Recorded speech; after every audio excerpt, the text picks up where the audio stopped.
Side, perfecting my tan for the start of school next month. Mom was in the kitchen cooking her famous fettuccine alfredo, and Dad was on the way home with a movie from Redbox. My life was perfect, but everything was about to change with the arrival of a new neighbor next door. He was a former police officer, probably mid-50s, possessed a firm drill sergeant-like tone, but was very friendly and talkative. Initially, he seemed like a good fit for the neighborhood. He was cordial, always made an effort to wave or say hi, and the presence of someone with a law enforcement background provided a sense of security. But everything began to unravel quickly, and the catalyst seemed to be me.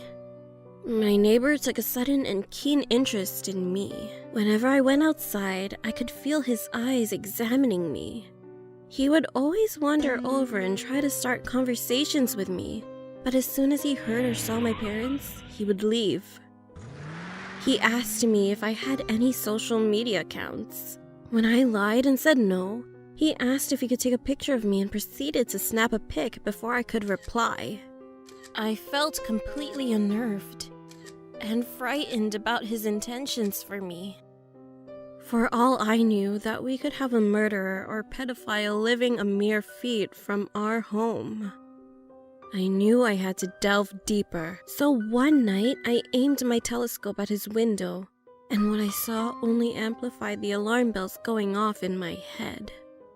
The man was fixated on the picture of me on his phone, and I could even see a small stack of photos on his nightstand, a young girl's image on top. My blood ran cold, as this all but confirmed my fear. He must be a pedophile.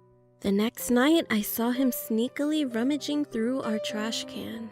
I watched in horror and disbelief as he removed my used tampon, got into his car, and sped off in the night. This was the final straw. I knew that in the morning, I would have to alert my parents and get in contact with the police. And next morning, I awoke to the sound of police sirens and a loud commotion downstairs. I hopped out of bed and saw my parents being taken away in handcuffs. I started screaming and crying as I rushed towards the door, but I was stopped by the neighbor. With a horrified expression, he muttered, "I'm so sorry. Those aren't your real parents. You were kidnapped and missing the past 14 years. DNA test confirmed it."